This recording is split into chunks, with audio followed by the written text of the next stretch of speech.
Let's just start with the vaccine story and how long a road that could turn out to be.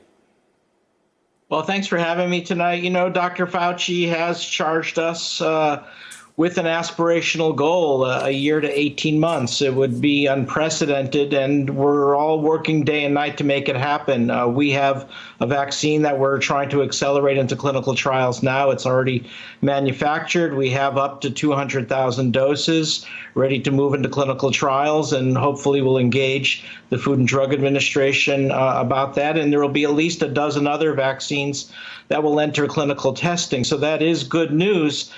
The trouble is clinical testing is an arduous process. It's arduous because you have to show, one, that the vaccine works in people and is safe in people. So, for instance, our vaccine, we've shown works in laboratory animals against challenge with the virus and appears to be safe, but we've got to show all those things all over again in people, and same with every other vaccine candidate. And it's tough to really compress those timelines too much, and that's where the lag happens. You know, despite what you'll often hear from the anti-vaccine lobby, that vaccines are not adequately tested for safety. In fact, it's quite the opposite. Among the different pharmaceuticals, there's nothing more tested for safety and efficacy than vaccines, for the simple reason that more often than not, you're immunizing healthy people to prevent them from getting sick. So you have to be absolutely pristine in your safety profile.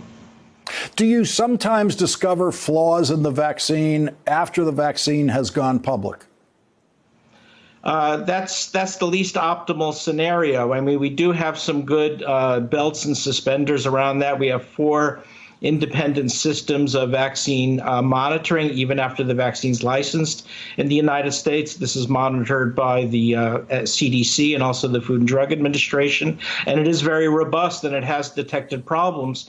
But you don't want to do that, right? You want to make certain that during your clinical trials you've got something that's safe, and that's why we don't want to rush it too much. We all understand the pressures and how devastating this virus is, and we're doing everything we can. And I'm waking up at 4 o'clock in the morning, and I'll text my colleagues and find out that they've actually been up since 3:30 in the morning, and have already texted me, and then we're going to bed late to make this happen. And groups all over the world are doing this. It's an international effort, but it's going to be tough. And to kind of increase our likelihood of success, one of the things we're doing is trying different technology. So our vaccine is a traditional one that uses the same recombinant protein technology used in the hepatitis B vaccine all over the world. So ours could be used not only in the United States, but suitable for manufacturing in India and everywhere else.